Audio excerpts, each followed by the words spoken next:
क्या आप जानते हैं कि रामायण में एक ऐसा योद्धा था जिसने अकेले ही रावण को हरा दिया था? जी हाँ, आपने सही सुना।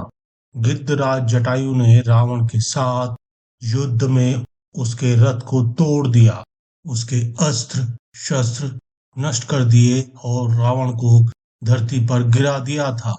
आज हम जानेंगे जटायु की वह अनसुनी कहानी जो शायद ही आपने कहीं सुनी हो। नमस्कार दोस्तों, स्वागत है आपका मोटिवेशन मैजिक बॉक्स चैनल पर। आज हम बात करेंगे गिद्धराज जटायु की, उस वीर गाथा की जो रामायण के सबसे प्रेरणादायक किरदारों में से एक है। जटायु सिर्फ एक पक्षी नहीं थे बल्कि एक महान योद्धा थे जिनके पास गरुड़ के समान ही दिव्य शक्तियां थी। तो चलिए जानते हैं जटायु की संपूर्ण कहानी। दोस्तों, जटायु का जन्म एक महान वंश में हुआ था। दक्ष प्रजापति की पुत्री विंता का विवाह महर्षि कश्यप से हुआ था। विंता ने कठोर तपस्या करके दो महान पुत्र प्राप्त किए, अरुण और गरुड़। अरुण ने आगे चल के सूर्य के सारथी का पद संभाला। अरुण की पत्नी शयनी से दो वीर पुत्र हुए, संपाति और जटायु। वाल्मीकि रामायण के अनुसार जटायु और उसके भाई संपाति इतने शक्तिशाली थे कि उन्होंने एक बार इंद्र को युद्ध में हरा दिया था। जी हाँ, वही इंद्र जिसने वृत्रासुर जैसे महाबली दत्त का वध किया था। ये बात दिखाती है कि जटायु कितने असाधारण योद्धा थे। जटायु की आयु 8000 वर्ष की थी और वे इच्छा अनुसार कोई भी रूप धारण कर सकते थे। उनका शरीर इतना विशाल था कि एक पूरे बरगद के पेड़ को ढक देता था। जब श्री राम ने पहली बार जटायु को देखा तो वे सोचने लगे कि कहीं यह कोई दैत्य या राक्षस तो नहीं। लेकिन जब जटायु ने बताया कि वे राजा दशरथ के मित्र हैं, तब श्री राम ने उनका आदर किया। दोस्तों, जटायु और राजा दशरथ की मित्रता भी बहुत दिलचस्प है।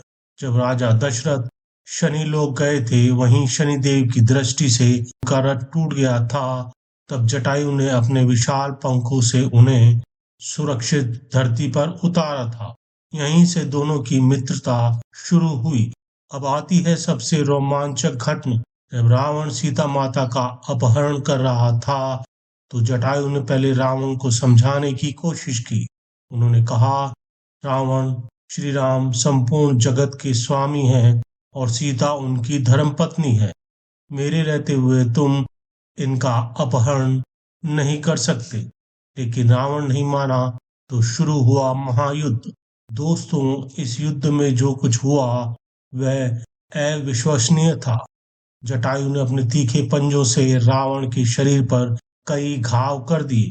उन्होंने रावण का धनुष तोड़ दिया और उसके कवच को छिन्न भिन्न कर दिया।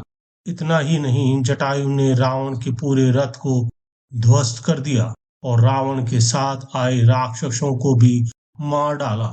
फिर उन्होंने रावण के सारथी का सिर धड़ से अलग कर दिया। इस भयंकर आक्रमण के कारण रावण सीता सहित धरती पर गिर पड़ा।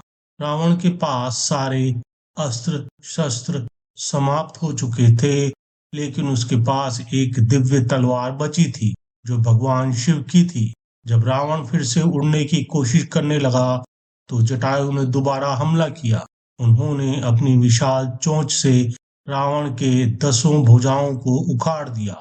हालांकि रावण की भुजाएं पुनः उत्पन्न हो जाती थी, लेकिन वृद्धावस्था के कारण जटायु थक गए थे। रावण ने इस स्थिति का फायदा उठाकर अपनी दिव्य तलवार से जटायु के दोनों पंख और पैर काट दिए। घायल होकर जटायु धरती पर गिर पड़े और रावण सीता को लेकर भाग गया।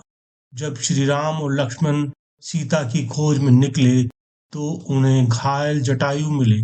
पहले श्री राम को लगा कि यह कोई राक्षस है, लेकिन जटायु ने पूरी घटना बताई।